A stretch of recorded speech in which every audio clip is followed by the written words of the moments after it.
Stuart scrambled nimbly up to the top of the stack of books and jumped for the button on the bell. Nimbly means he was like hopping very quickly and lightly and easily. His weight was enough to make it ring, and Stuart promptly slid down, walked to the front of the desk, and said, "Let me have your attention, please." The boys and girls crowded around the desk to look at the substitute. Everyone talked at once, and they seemed to be very much pleased. The girls giggled, and the boys laughed, and everyone's eyes lit up with excitement to see such a small and good-looking teacher and so appropriately dressed. "Let me have your attention, please," repeated Stuart. "As you know, Miss Gunderson is sick, and I am taking her place." "What's the matter with her?" asked Roy Hart eagerly. Here's Stuart standing on top of the desk, and there's the little yardstick that he climbed up, and there's all the kids in the classroom. "Vitamin trouble," replied Stuart. "She took vitamin D when she needed A, she took B when she was short of C, and her system became overloaded with riboflavin, thiamine hydrochloride, and even with pyridoxine, or something like that, the need for which in human nutrition has not been established. Let it be a lesson for us all." I don't think he knows what he's talking about. He glared fiercely at the children, and they made no more inquiries about Miss Gunderson. "Everyone will now take his or her seat," commanded Stuart. The pupils filed obediently down the aisles, dropped into their seats, and in a moment there was silence in the classroom. Stuart cleared his throat, seizing a coat lapel in either hand to make himself look like a professor. Stuart began. That is the little flaps on the side of your jacket. So he's holding his jacket like this. And there's that word "seize" again. That word has been used 4 times in this book. Stuart began. "Anybody absent?" The scholars shook their heads. "Anybody late?" They shook their heads. "Very well," said Stuart. "What's the first subject you usually take up in the morning?" "Arithmetic," shouted the children. "That's math." "Bother arithmetic," replied Stuart. "Let's skip it." Oh.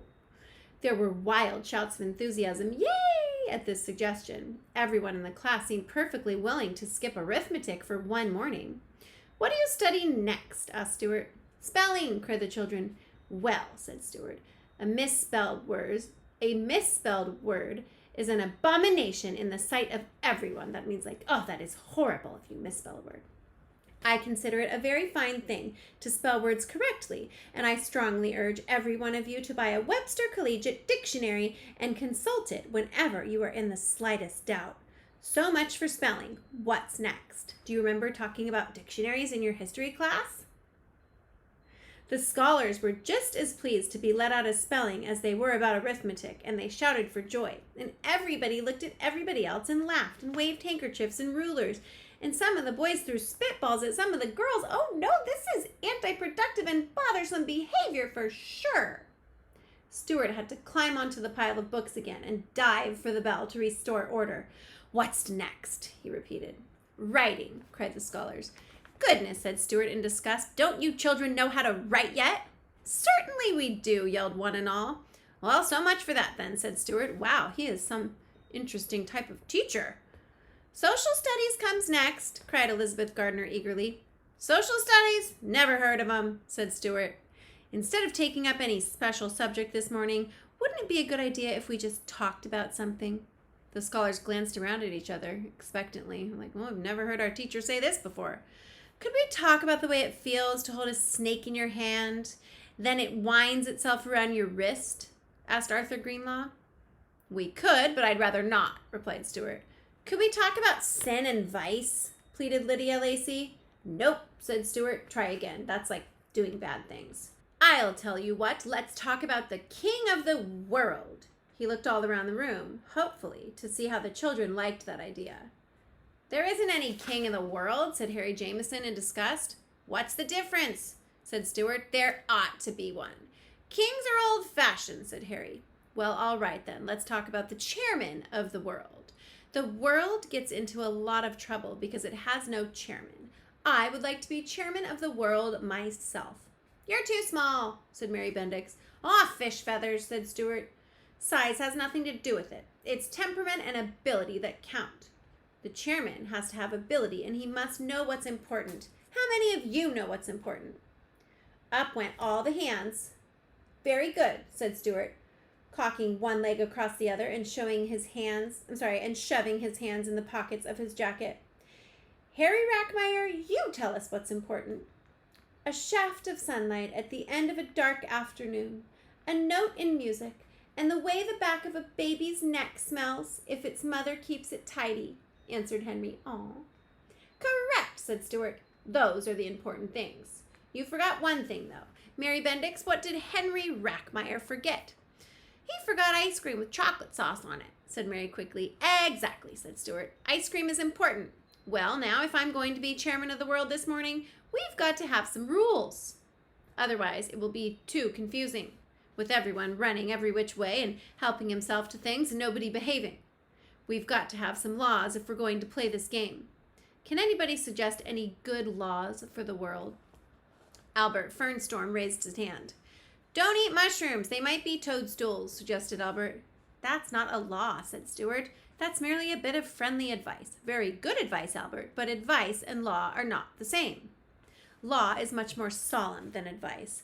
Law is extremely solemn. That means like very serious and official and just stern. Anybody else think of a law for the world? Nix on swiping anything, suggested John Boldowski solemnly. Very good, said Stuart. Good law. That means swiping stuff is stealing, so nix on swiping. No stealing. Good idea. Very good, said Stuart. Good law. Never poison anything but rats, said Anthony Brindisi. That's no good, said Stuart. It's unfair to rats. A law has to be fair to everybody. Anthony looked sulky. But rats are unfair to us, he said. Rats are objectionable. That means they're like unpleasant and people are like offended by them. I know they are, said Stuart, but from a rat's point of view, poison is objectionable. A chairman has to see all sides to a problem. Have you got a rat's point of view? Asked Anthony. You look a little like a rat. No, replied Stuart. I have more the point of view of a mouse, which is very different. I see things whole. It's obvious to me that rats are underprivileged. They've never been able to get out into the open. Rats don't like the open, said Agnes Beretska. That's because whenever they come out, somebody tries to kill them. Rats might like the open if they were allowed to use it. Any other ideas for laws? Agnes Berteskas raised her hand. There ought to be a law against fighting. Impractical, said Stuart. People like to fight, but you're getting warm, Agnes. I don't like to fight. No scrapping? Asked Agnes timidly. Stuart shook his head. Absolutely no being mean, suggested Mildred Hoffenstein.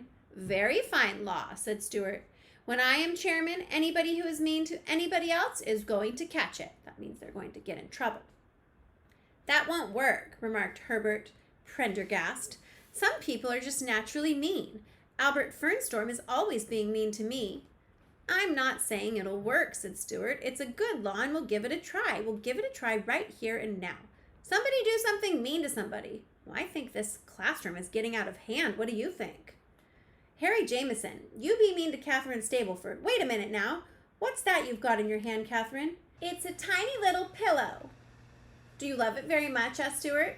Yes, I do, said Catherine. Okay, Harry, grab it. Take it away. There's him taking away the pillow like his teacher told him to. I don't know about this. Harry ran over to where Catherine sat, grabbed the little pillow, and ran back to his seat. Catherine screamed. Now then, said Stuart in a fierce voice, hold on, my good people. Your chairman will consult the Book of Rules. He pretended to thumb through a book. Here we are, page 492. Absolutely no being mean. Page 560. Nix on swiping anything. Harry Jameson has broken 2 laws. The law against being mean and the law against swiping. Let's get Harry and set him back before he becomes so mean people will hardly recognize him anymore. Come on. Stuart ran for the yardstick and slid down like a fireman coming down a pole in a firehouse. He ran towards Harry, and the other children jumped up from their seats and raced up and down the aisles and crowded around Harry while Stuart demanded that he give up the little pillow. Harry looked frightened, although he knew it was just a test. He gave Catherine the pillow. There, it worked pretty well, said Stuart. No being mean is a perfectly good law. He wiped his face with his handkerchief, for he was quite warm from the exertion of being chairman of the world. It had taken more running and leaping and sliding than he had imagined. Catherine was very much pleased to have her pillow back. What's see that little pillow a minute, said Stuart, whose curiosity was beginning to get the best of him. Catherine showed it to him. It was about as long as Stuart was high, and Stuart suddenly thought what a fine, sweet-smelling bed it would make for him. He began to want the pillow for himself. That's a very pretty thing, said Stuart, trying to hide his eagerness. You don't want to sell it, do you? Oh, no, replied Catherine. It was a present to me. Someone special gave it to me last summer, she said. It was the most wonderful summer of my life. I can imagine, replied Stuart. You sure you don't want to sell your little pillow? Catherine shook her head. I don't blame you, said Stuart. Summertime is important, like a shaft of sunlight. Or a note in music, said Elizabeth Acheson. Or the way the back of a baby's neck smells if its mother keeps it tidy, said Marilyn Roberts. Stuart sighed. Never forget your summer times, my dears, he said. Well, I've got to be getting along. It's been a pleasure to know you all. Class is dismissed. That was an interesting class. Stuart strode rapidly to the door, climbed into the car, and with a final wave of the hand, drove off in a northerly direction, while the children raced alongside and screamed, Goodbye, goodbye! They all wished they could have a substitute every day instead of Miss Gunderson. There they are, the school. For Chapter 12, you are going to trace the vocabulary word nimbly. That means he was, remember, hopping up the yardstick quickly and lightly. You are going to draw the character, the superintendent. That was the guy sitting on the side of the road, worried that he couldn't find a substitute teacher. You're going to write about the superintendent here and why he was upset. Down here, you're going to draw a scene from Chapter 12. Anything that happened with Stuart and the students in the schoolroom.